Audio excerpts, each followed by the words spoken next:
Coming up on NewsNite, postgraduate doctoral degree and a certificate in education set to soon be sole requirements to teach in all public universities across the country.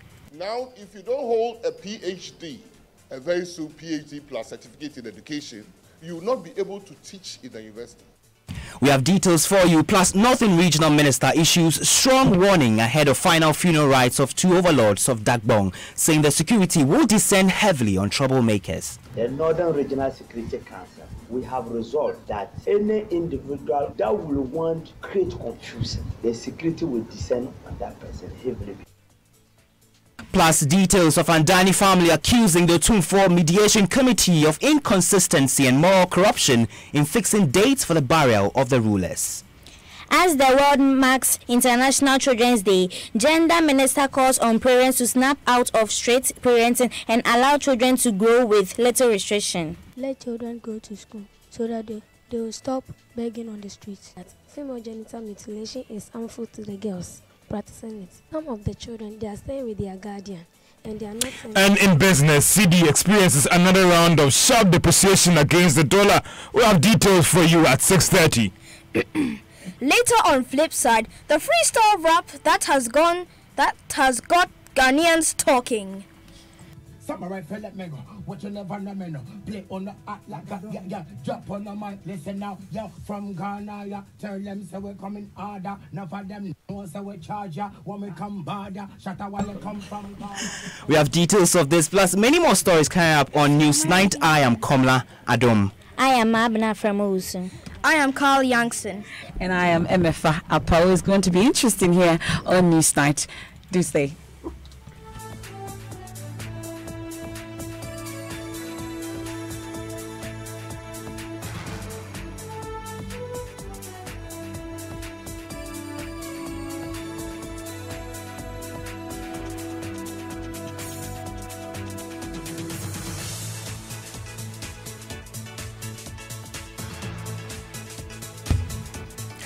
Thank you very much for joining us on NewsNite. You can send in your comments and thoughts on stories you will be hearing on our WhatsApp number 0244 340 437. Now, if you have intentions of being a lecturer in any of the public universities in the country, you may want to pay attention to this, because government is set to roll out plans to ensure that only persons with postgraduate doctoral degree and a certificate in education will qualify to teach in the universities. And as it stands now, the qualifications you need to lecture in the university are a good bachelor's degree, possibly a master's, and for almost all disciplines, a PhD in the relevant field. But speaking at a Meet the Press event today, Education Minister Dr. Matthew Opoku-Prempeh announced that a PhD plus a certificate in education will be the sole requirement. Now, if you don't hold a PhD, a very soon PhD plus certificate in education, you will not be able to teach in the university. But most of our college of education lecturers don't hold a PhD. So we have given them time to improve their knowledge again, to help improve their capacity. So if you are part of the university, and the universities have faculty renewal program and capacity building program, the universities would help the lecturers there get onto PhD courses and also help improve their capacity. Every capacity improvement would inure to the benefit of the Ghanaian school child to improve their learning and outcomes. In Finland, the people who teach in kindergartens and in their primary schools are PhD holders. In Ghana, one thing that those who send me the clips never compare in Ghana is the diploma students. So there's a difference. So the best talent somewhere goes to the most impressionable kids, but we seem to have it differently. That is why government took the position that very soon everybody who wants to teach in this country should at least have a degree. It has consequences on the national budget, because you employ degree holders, you employ them at a higher scale than you employ a diploma. But that is not what government is thinking. Government is thinking that learning outcomes is more important than the budgets that we are pinching. Meanwhile, if you're seeking to get enrolled into any college of education, you'll be required to apply through the college's affiliate university to obtain a degree and no more than a diploma. That's not all. Your certificate at the end of the degree will bear the name of the university. From next year, or from this year, students wanting to go to these colleges will apply through their universities to go into those training colleges. They become university colleges of education. So that is where we are. All the colleges had to go through a strict criteria for their curricula to be approved by National Accreditation Board and NCTE.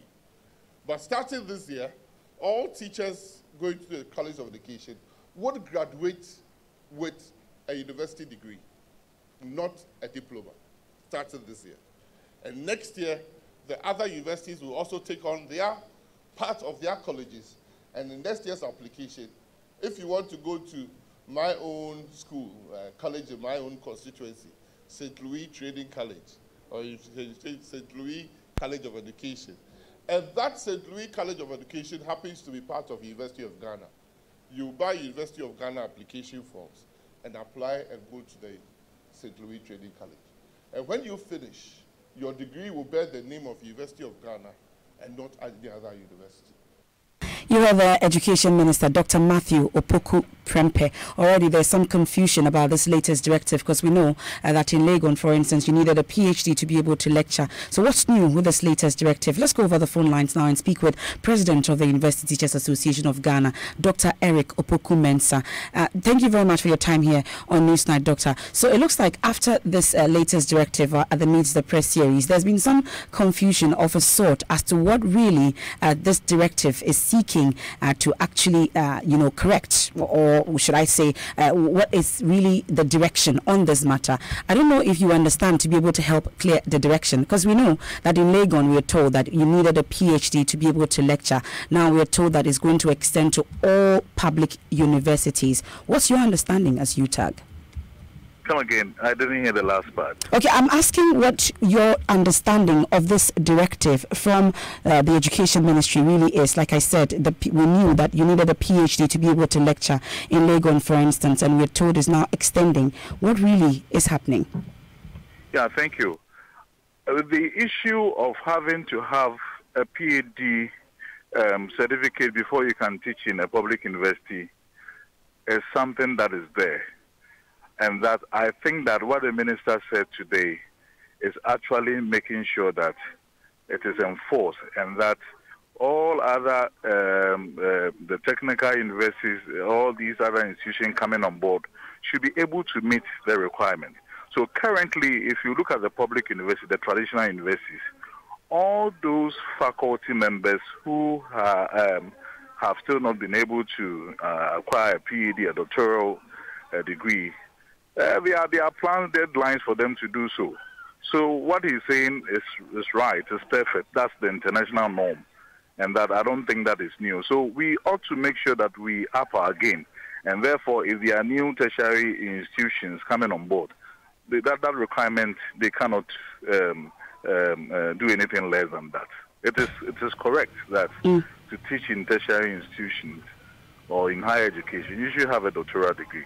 So I think that the minister is right on that score. Well, you think that the minister is right on that score, but it looks like then it means that it's been in existence. It's something that you ought to have done. So how come it wasn't being implemented at cross-board?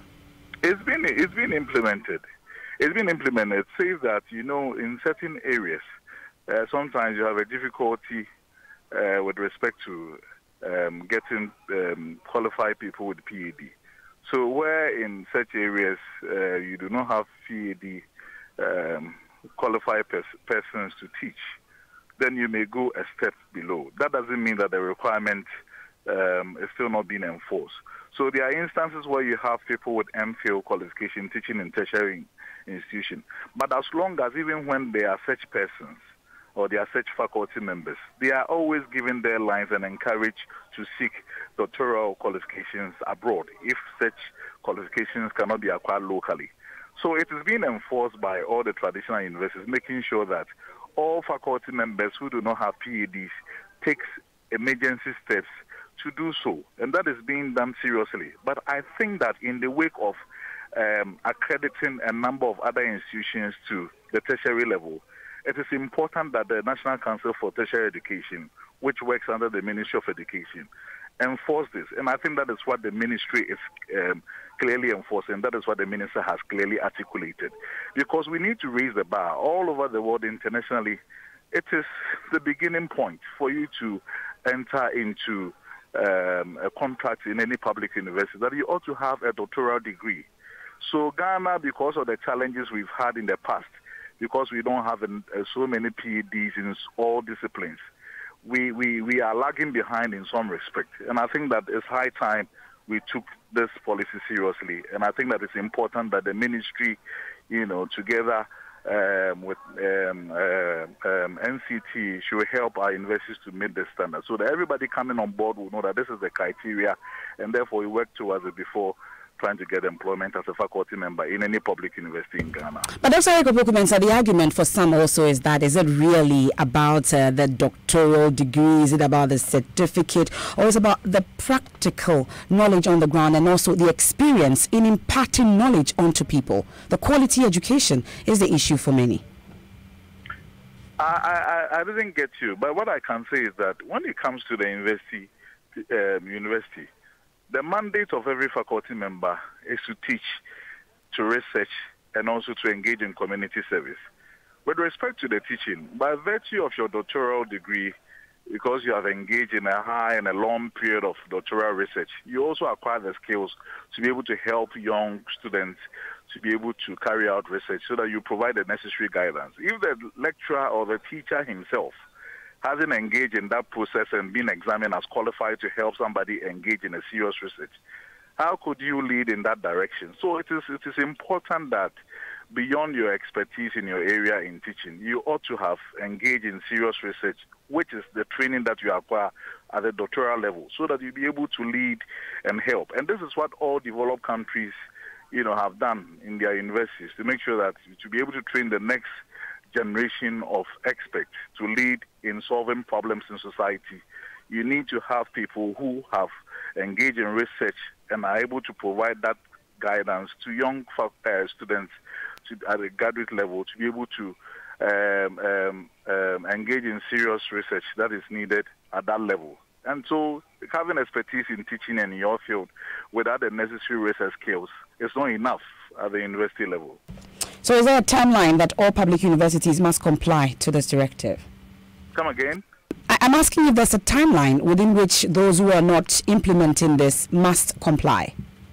Well, I think that if I understand correctly, the minister is talking about the fact that going forward, those coming in should ensure that they have the requisite qualification, that is the doctoral degree. And I'm saying that currently in most public universities, unless in extreme cases where they don't have, an expert in that area, that is when they will step down and get an MPhil. Other than that, everybody wants a doctoral, a qualified person with a doctoral degree to come and occupy a position. So that is something that is being practiced. But I'm saying that I suspect that in the wake of other institutions being upgraded to the tertiary status, there's importance to underscore the point that is the kind of qualification we need at this level. So everybody who hopes to be there, need to wake up and prepare himself and acquire this requisite and all-important qualification, that is the doctoral degree, to be able to function properly in that, higher education space. So I think that is what the ministry is saying. As to deadlines and all of that, I don't think that I would be able to speak to that now because I don't know the policy and whatever document they have exactly. I give that to you. Thank you. What the minister clearly articulated. I think all institutions need to wake up and make sure that we meet this level. We cannot do less if you want to really push our universities up there in the international community. It's good to know that UTAG agrees with the Education Ministry. You heard the President of the University Teachers Association of Ghana, Dr. Eric Opoku-Mensah. Let's not talk about the Colleges of Education Teachers Association of Ghana, CTAG, and MFI. You know that they have been on strike since October 29, almost close to a month, because of some concerns over their book and research allowances and their market premiums, which have not been, paid them. But at the Meet the Press series today, Dr. Matthew Opoku-Prempeh noted government is still at the negotiation table to resolve the matter. Colleges of Education have been on strike for the last 3 weeks. The reason is simple that they are on strike. Now that we have upgraded them to tertiary status, they want to get the same market premium and BNRA as a university. That is the whole strike. That is what it's about. We can't say, no, we support them. If government has said you have upgraded them, pay them. Yeah, we'll go through the systems and pay them. But we are asking them to sit down and negotiate with fair wages and salaries. Because though they are tertiary, they are not university. So we have non-university tertiary institutions like colleges of nurses, like colleges of education, like even polytechnics. Before you get upgraded, you are not even a full university status. And the premiums and BREs enjoyed are different. So we would continue to engage CTAC till we come to the resolution of that.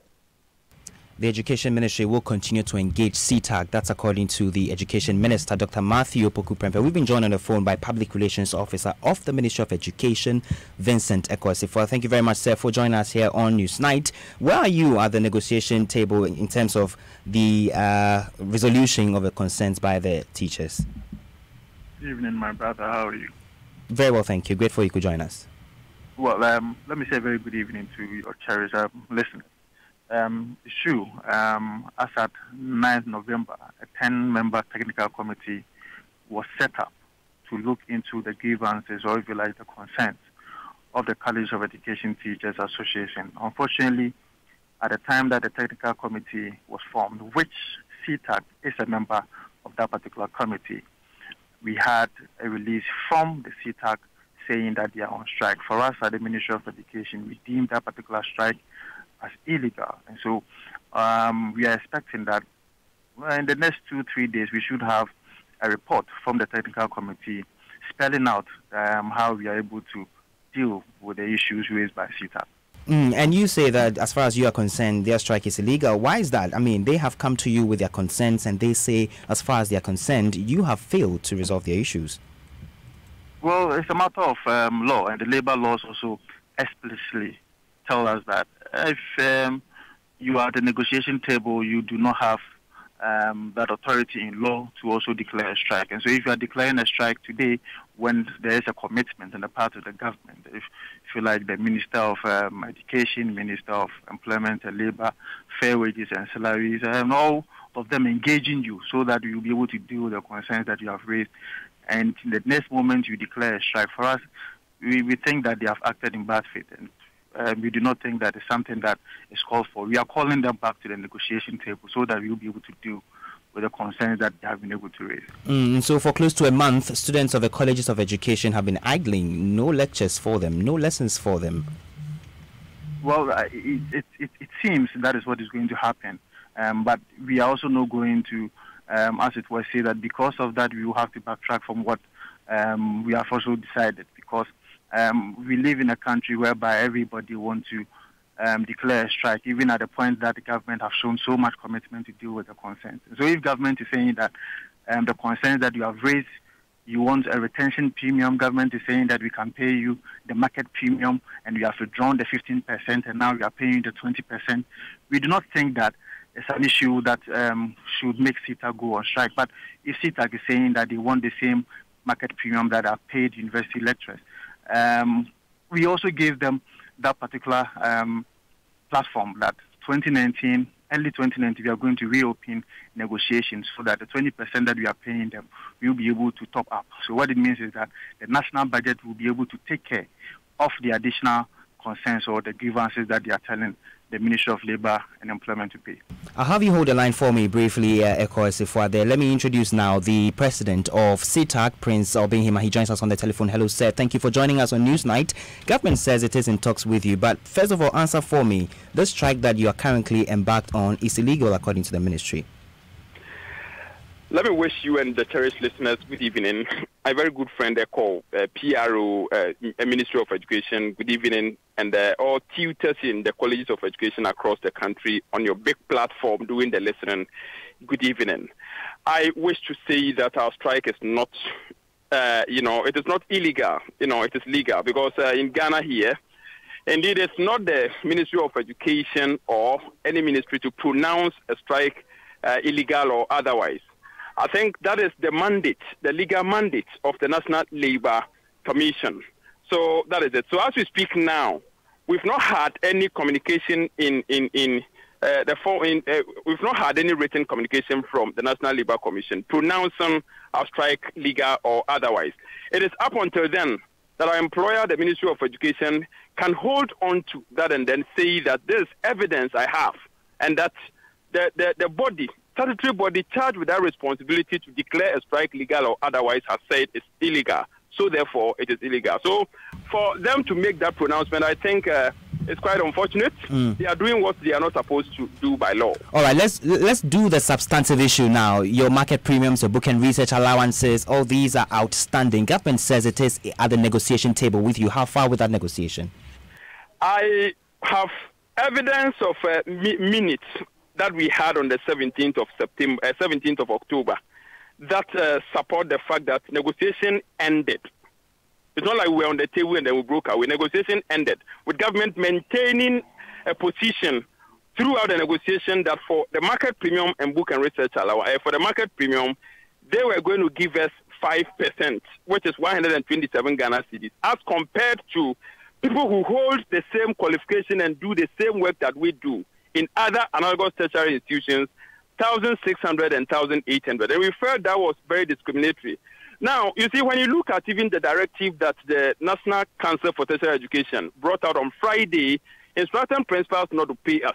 In that directive, the National Council for Tertiary Education, the regulatory body for the tertiary institutions in the country themselves, do admit that they, in conjunction with the Ministry of Education as well as the Fair Wages and Salaries Admission, do admit that indeed, by the passage of Act 847 that upgraded the colleges to the tertiary status, we qualify for market premium.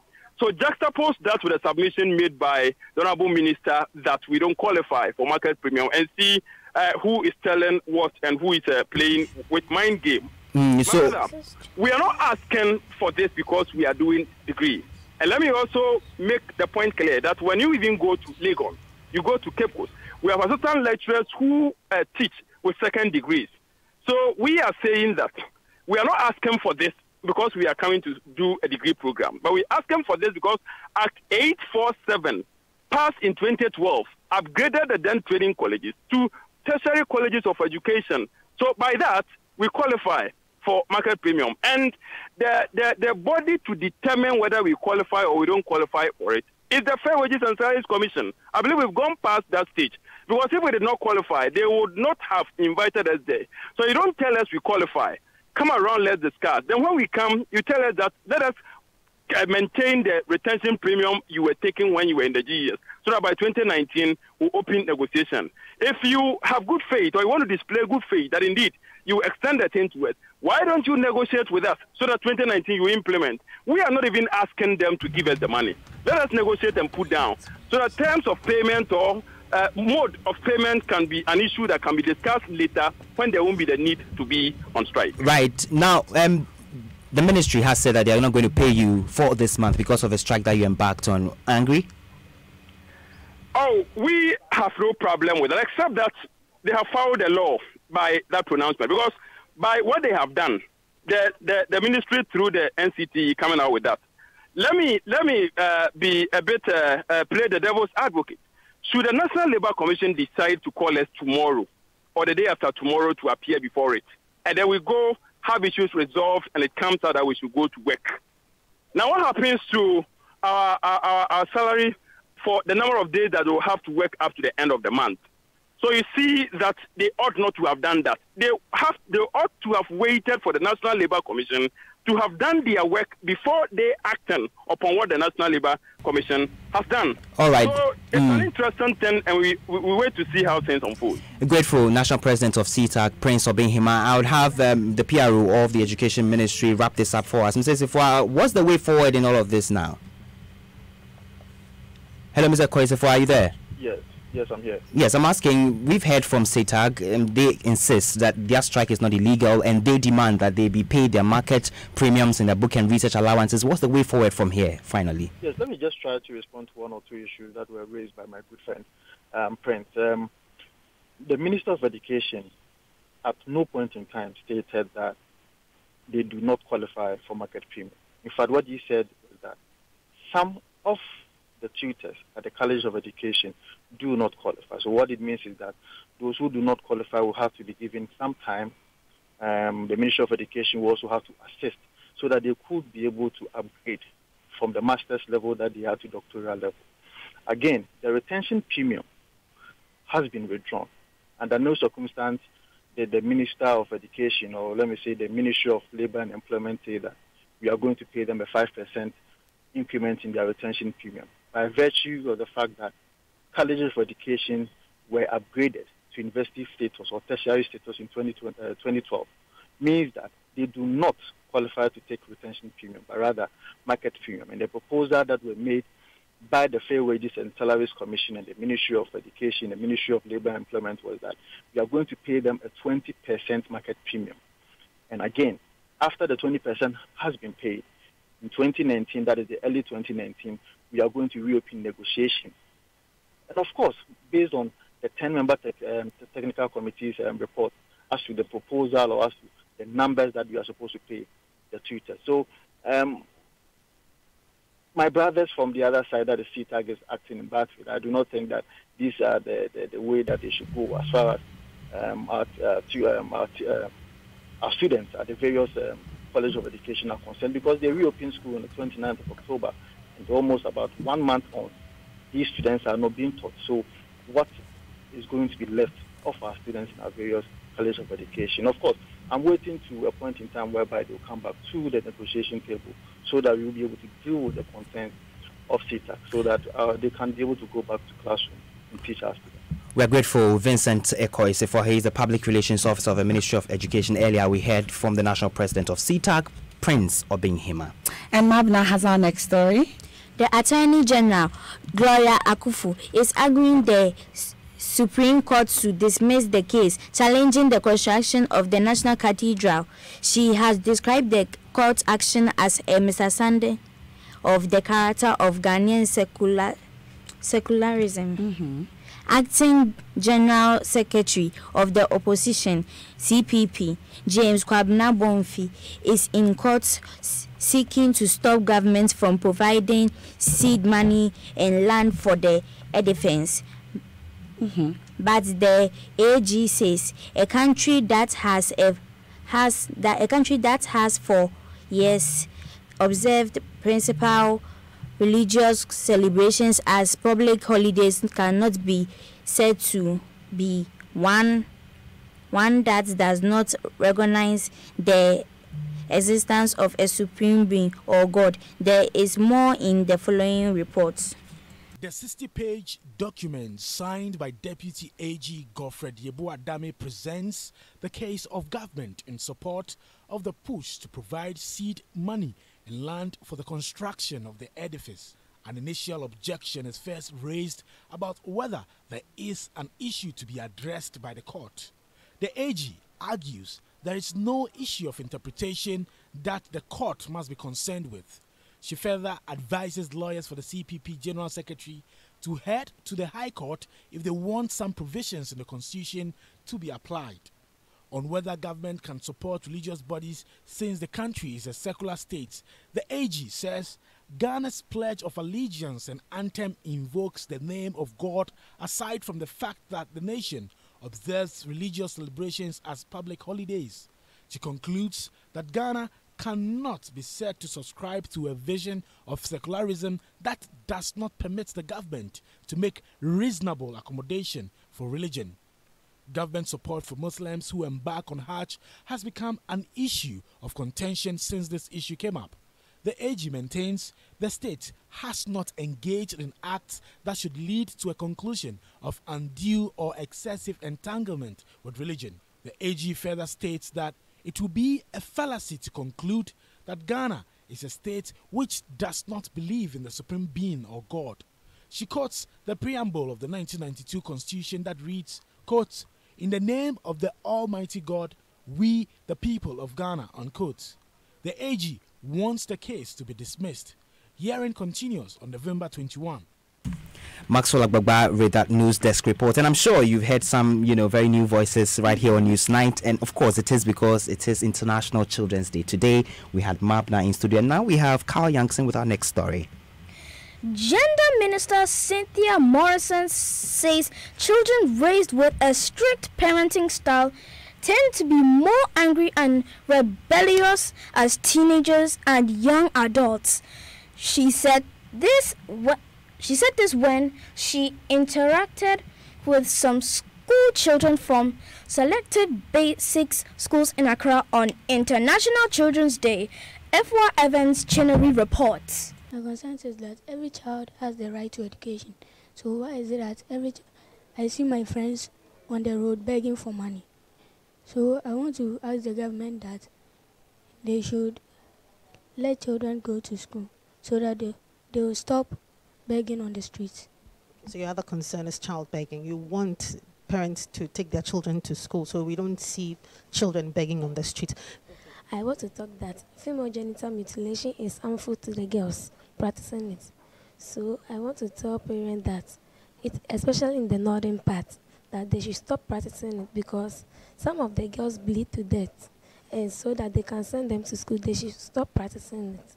That is what I want to tell. Do you know anybody who've experienced that? No, but I've been hearing it. You've been hearing about it. You've seen videos of it. Yes, yes. So what other concerns do you have? Some of the children, they are staying with their guardian and they are not sent to school.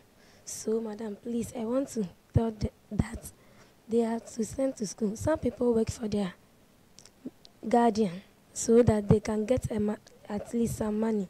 Good education is what you're asking for all children in Ghana. Some of these children pose questions on parents' refusal to listen to their kids, with others demanding to know why some guardians leave them to fend for themselves. The Gender Minister Cynthia Morrison, on her part, cautioned children against sexual advances from men and focus on their education. She also advised parents to be tactful in disciplining their children.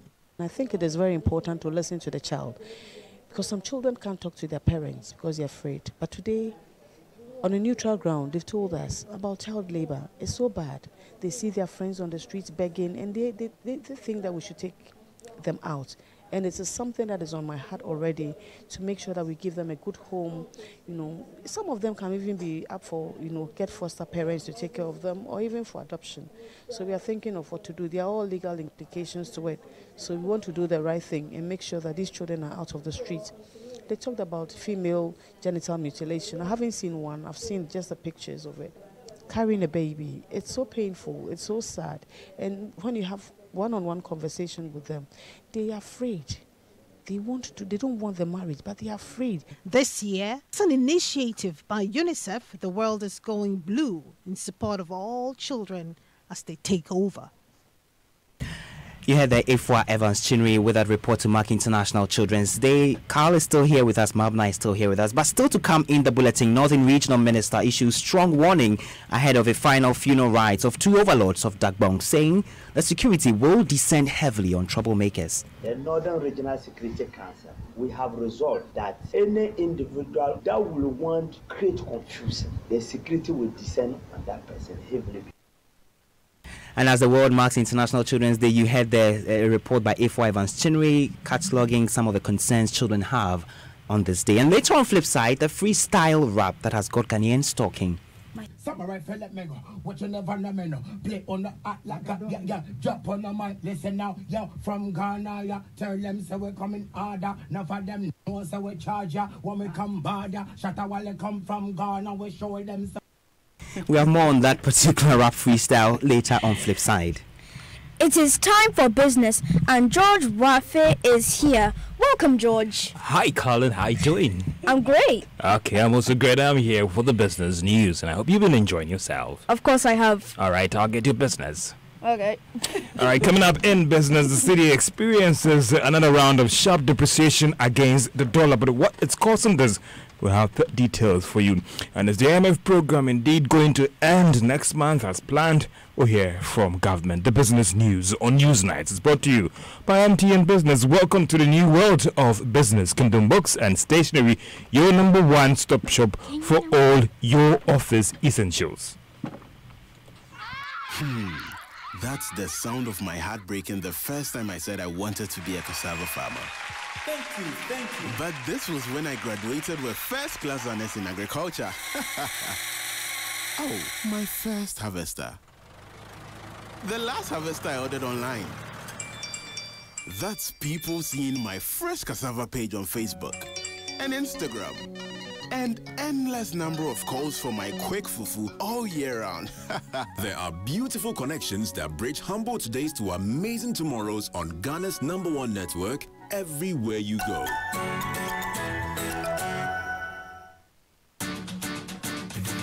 We give you nothing but the best, we stay above the rest. More quality, more affordability. Kingdom Books and Stationery.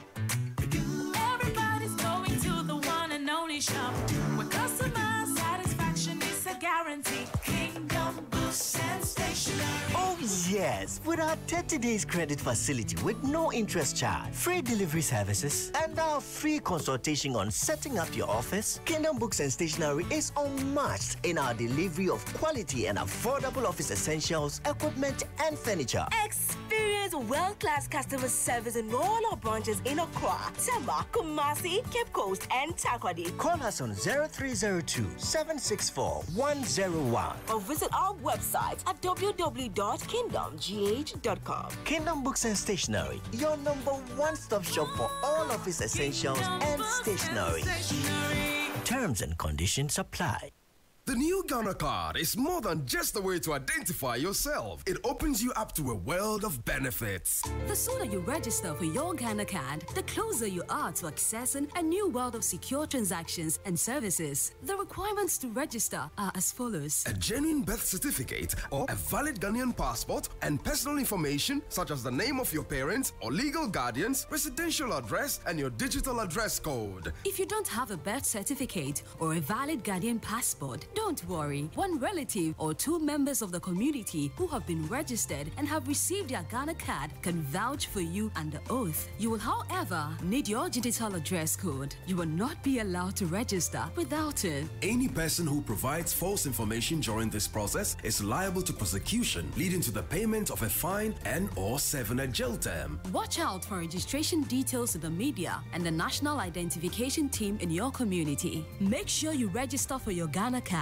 Ghana card, connectivity, access, and progress.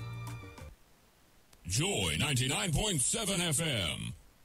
You're welcome back to Business on NewsNite. In the local currency, that is the cedi, has again been experiencing another round of sharp depreciation against the dollar. I used to trade around 4 Ghana cedis, 60 pesos. That is earlier this month, but has now crossed the dreaded 4 Ghana cedis, 90 pesos. So what is causing this? There is more in this report. Over the past 3 weeks, the Ghana cedi has witnessed some significant decline in value on the interbank market. The local currency closed yesterday's trading at around 4 cedis, 91 pesos against the dollar among some major commercial banks. For some, the current trend is worrying because of the strong recovery witnessed during last month. According to some currency dealers, the challenge has to do with decline in dollar support from the Bank of Ghana to the commercial banks during this period. This is to say that the high level of support witnessed last month was not sustained. Some have also attributed the sudden pickup to the demand for dollars by some businesses. However, we are learning there has been some $6 million intervention recently from the Bank of Ghana, which should help stabilize things a little bit in the coming days. Officials of the central bank have told Joy Business they stand ready to intervene to halt any sustained depreciation of the cedi's value because of its strong reserves. According to the 2019 budget, the cedi, as at the end of October this year, had depreciated by 7.57% compared to a little over 4% in the same period last year. And that depreciation in value is just with respect to the cedi as against the dollar. Now, Senior Minister Yosaf Umafu has given government firm assurance that it will complete the IMF program, that is the end of next month. The country's 3-year program with the IMF was aimed at restoring policy credibility and is expected to end on December 31. This has been described as the technical completion, but some have said that this is subject to meeting certain critical benchmark. Yosaf Umafu says there's no cause for alarm. We are on track, don't worry. So we have announced in the budget that we are getting out of IMF 31st December. And we said so because they say in the French of Betoboa, not in Ejinebiso. We are definitely going out. So that is Senior Minister Yosaf Umafu. However, according to the International Monetary Fund, the program will be fully completed after its board meets in April next year to review Ghana's program. Now, Economic Policy Public Think Tank, that is the Institute for Fiscal Studies, IFS, has indicated its preparedness to support government in the establishment of the Fiscal Council to help check overruns. At the post-budget forum in Accra today, Senior Research Fellow at the service, Dr. John Kwachi, tells Joy Business the creation of the council is long overdue. If government says they are going to undertake a project, you know, there's always in this country the debate as to whether we are overpricing projects and so on. This Fiscal Council will come out with their independent estimates of the costs and then provide it to Parliament, so that if government also brings their estimates, they will say, but it's too high. Because if you don't have that basis, then there will be this argument between equalizing between, you know, NDC and NMPP. So we need that independent body to be in place, not politicians, to assist the work of Parliament. That's what we are calling for. It's long overdue. And the government has said they will do it. Dr. John Kwachi is a senior fellow at the Institute for Fiscal Studies. The government has commenced engagement with farmers across the country. This is to help them strengthen interaction with farmers in the sector, which will go a long way to increase production. Information Minister Kojo Nkrumah spoke to reporters in Tafo in the Eastern region after touring some cocoa growing districts in the Bronco-Ahafo region, Shanti, Western and Central. Cocoa itself is a major contributor to agriculture, to GDP and to jobs. Cocoa farmers have over the decades been a major pillar in our national life. It's important, therefore, that we regularly engage with them to update them on what we are doing to help grow their industry, to also take feedback from them on some of the nuances in their industry. And this is a national tour across the cocoa growing areas to engage with the farmers themselves directly, to have an opportunity to ascertain how the interventions are working on the ground and what needs to be amended. Delegation included Information Minister Kojo Nkrumah, the Deputy Agric Minister Kennedy Osenyako, and officials of Cocoa Board. Now, the minority in Parliament is questioning the decision to defer the use of gas from the Sankofa field.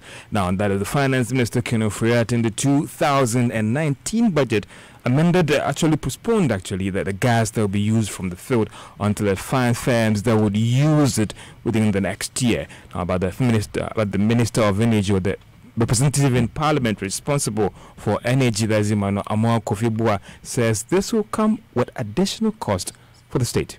For 2 years, after we've done all the work, the infrastructure required to make sure that the ENI gas, almost at the maximum 180 million, will flow, and that the pipeline will have a reverse flow through West Africa, gas to Tama, has not been in place. In fact, that contract was awarded June this year. The clear answer is that there's delay in that infrastructure work. And so if we are to have the volumes from ENI, we may have problems. And that's why. But you have to ask them the question. But for us, the why? mineral is still there. If it is not because we don't need the gas. The reality is that we need the gas. It's cheaper than importing crude oil.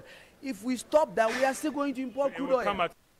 Well, Amoah Kofi-Boah is the minority spokesperson on energy. The Association of Ghana Industries has signed a memorandum of understanding with their counterparts in Nigeria to help lift the ban on some goods that were exempted from coming into that country. Nigeria has restricted some goods from being imported into the country as it moves to protect their local industries. However, this arrangement would actually lift that ban. President of the Association of Ghana Industries, Dr. Yaoba has been speaking to Joy Business, the program in Accra, to mark the Africa Industrialization Day. In a way, our brothers and sisters in Nigeria have been able to do much of that because of their size and numbers. When it comes with us, we have similar issues that we can address. On this note, we, Association of Ghana Industries, have even signed memorandum of understanding with Nigeria. What we're trying to do is that they should open up their market to us so that what they call their prohibiting list, rather because we are part of ECOWAS and they are also here trading, we'll be allowed to move.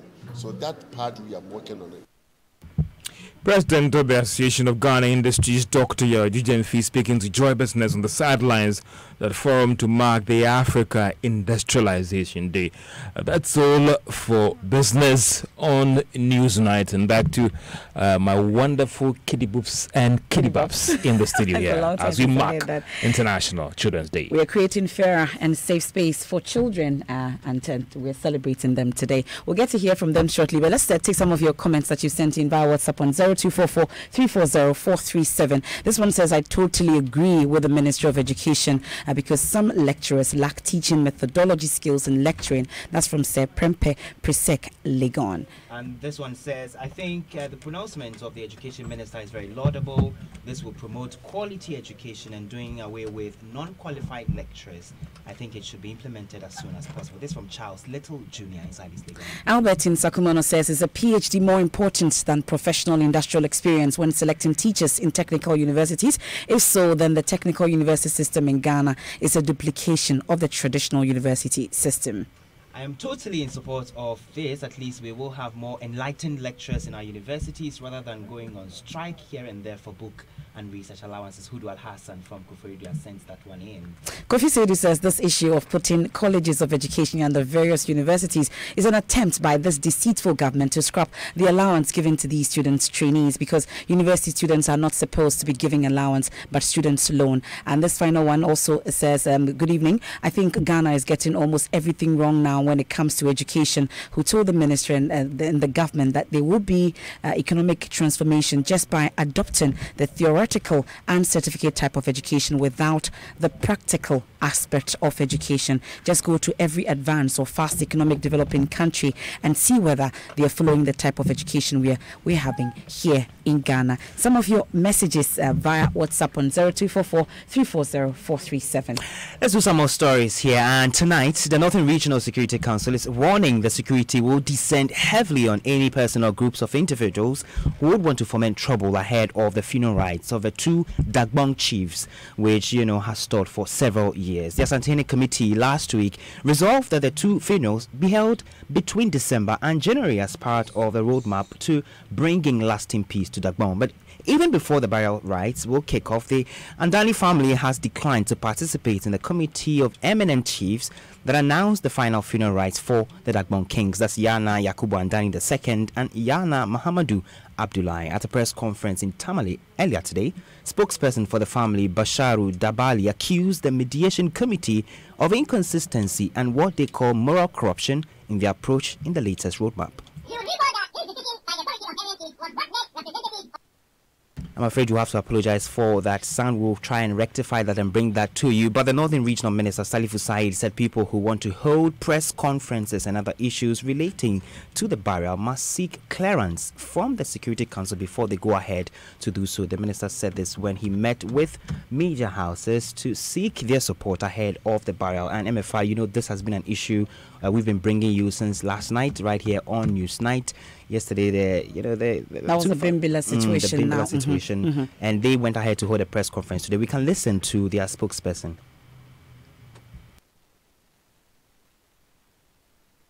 Some of the things that we want to do, we need to consciously monitor it. So we said that it is important we meet as media houses, media owners, you see what you can do so that people don't take advantage and come and use your platforms to talk to incite the public, to talk to incite the people, to trigger confusion, to trigger violence or to trigger conflict. The region has enjoyed some relative peace for 2 years now, and therefore it is not only the security people who work to ensure the peace. We need to do whatever we need to do, because if the bomb is peaceful, your radio stations will get a lot of clients, because the investors will come, businesses will be booming, people will come and buy airtime. Sometimes you will even get space if you are using radio, if you have the print media, even where to get space to publish your things, it will be choked. And that will make you to be in good standing in terms of generating revenue to at least sustain your industries and growth. It will be there. And then also creating more job opportunities for people. The Northern Regional Security Council, we have resolved that any individual or group of individuals, any community or group of community that will want to create confusion, to create tension, the security will descend on that person heavily because we want Dagbon to get absolute peace. Even though tradition will work, but we are security people and we will do everything possible. The security people are more than ready to monitor and make sure that nobody take the law into his or her own hands. Thank you very much. You heard the Northern Regional Minister Salifu Said. Well, in a separate development, Municipal Chief Executive for Yendi, Alhaji Hamed Abubakar Yusuf, has been commenting on the matter. All along, this thing have been getting problem because it appeared at the negotiation table they were dealing with two things together: performance of the funeral and who should be the Yana, the next Yana. Now, at the moment, they have seen the need to decouple the two, decouple the funerals from who should be the next Yana. So at the moment, they are dealing with only the funerals. After the funerals, then they will come into who should be the Yana. The funeral of the late now Muhammad Abdullah performed between 14th and 28th of December. Then 1 week after, the funeral of the late Yana Yakubu Andani will be performed from 4th to 18th of January. Now, this is the decision. Then it was also decided that all the funerals shall be performed at the All Joa Palace. This is a very great step forward because with this, I believe we're getting to the end of the age-old conflict or crisis, I will say it. Tomorrow, I will join them. We will go to present the case or the report to His Excellency the President. I'm therefore appealing to all well-meaning Ghanaians, especially Dagbon, people of Dagbon, to support this program, to ensure that this decision taking is implemented. So you heard the Municipal Chief Executive of Yendi, Alhaji Shadi, speaking to us, Semefa. Let's get on the phone lines now and speak to the National Coordinator of WANEP, Albert Yelyang. Thank you very much for your time here on NewsNite. So this issue, there's been a back and forth on this particular issue, events leading to the burial of the both chiefs. You've been following developments as WANEP there. What are the signals that you're picking up? I'm sure you want to share with us. Thank you very much, and thank you to your listeners. I think basically the signals that are coming out and through messaging from the parties, for instance, the Andani family held a press conference from what I hear from the media and expressed their concerns as to the process.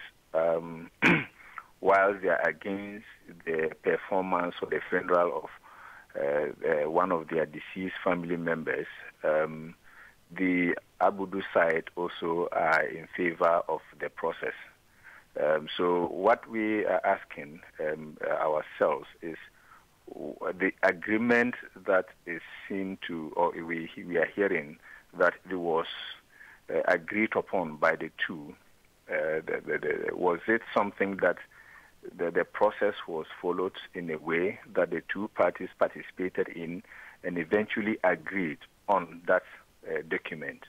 Now, if it is something that they all both signed onto it, well, I don't know why there should be some backtracking on the issue. But obviously, there seems to be some kind of concerns that are still being raised. One faction saying no, they don't want to go with the process. Another faction saying yes, we want to go with the process because we think that it was something that was agreed upon. And we think that if there are still issues, what are the reasons for the issues? What are the real issues? What are the fears? What are the concerns? Are those things need some kind of addressing before moving forward? Or what else should be done? And we think that if the security or the government and the leadership of the government, is ready and has put all the measures in place and wants to go ahead with the process, well, that's the government, and that's the institutional body that is seen to be leading everyone, or that has a mandate to lead everyone and ensure that there is peace and stability in every community, which is an utmost desire of every government in order that development can go on. So we are following the process and seeing how it unfolds. But it's interesting that just when we all thought that we have the latest roadmap that we're all going to follow, that as put out by the eminent chiefs, we are now hearing that the Andani family says they are unhappy with this roadmap and will not go with it. How exactly do you propose that the situation be dealt with? I think that the key question, which again I will ask, is what was the process? Did these people participate? When I say these people, I mean the two factions. Did they participate in the process, willingly? And did they participate in the process to the extent that they signed the agreement and say, this is the document, the framework we both want to follow? Don't forget the Otumfo-led group is a facilitating team. And so the agreement is expected to be a document that the two factions should agree on. If there are still issues, then I don't know why it is called an agreement, and that must be implemented. To what extent would the items be implemented? And if it is that some of the items that might be delayed or should be delayed are being implemented now, then there can be questions. But if it is that there is timeline as to those various items in the agreement which are being followed, I'm wondering why there should be some backtracking. And basically I think that if there are still concerns, do we need to go back to the agreement? Is one of the options. And then say, okay, let's delay the process, but go back to the agreement and say, why are you raising this at this stage when we both agreed that this is how we want to go? And if there are still, but I think that probably there are stances that are being taken. And in going forward, I think that the parties should be urged to be flexible in some of the items. Otherwise, the stances that are being taken, might not inure to the benefit of a smooth process. So I think that if there are challenges, we go, what are the fears? What are the concerns? Then we can go forward. Okay. But I also think that there has to be security alertness, so that we are prepared in the event that there is only untoward actions. We're grateful for your time. That's the National Coordinator of ONEP, Albert Yaliang, there joining us on NewsNite. You're still listening to NewsNite here on Joy 99.7 FM. And Mabna is introducing Baba. It is time for sports, and Baba Tando is here with the latest. Hello, Baba. Hi, Mabna. How are you? I'm fine. You're having a good time on NewsNite, huh? Yes. Okay, so I'm bringing bad news because the Black Queens of Ghana, they faltered in their second game and have given themselves a tall order in qualifying to the semi-finals of the 2018 African Women's Cup of Nations.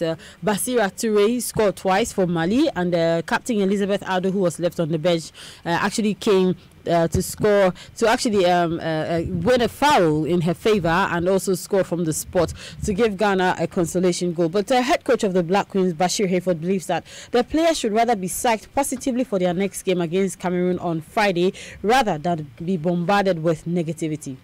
I am not defending anybody that they are ladies. If you like, take them to the maybe the lab and find yourself if they are not ladies. And so I'm not defending them or telling them that they are not ladies, so I am defending them. No.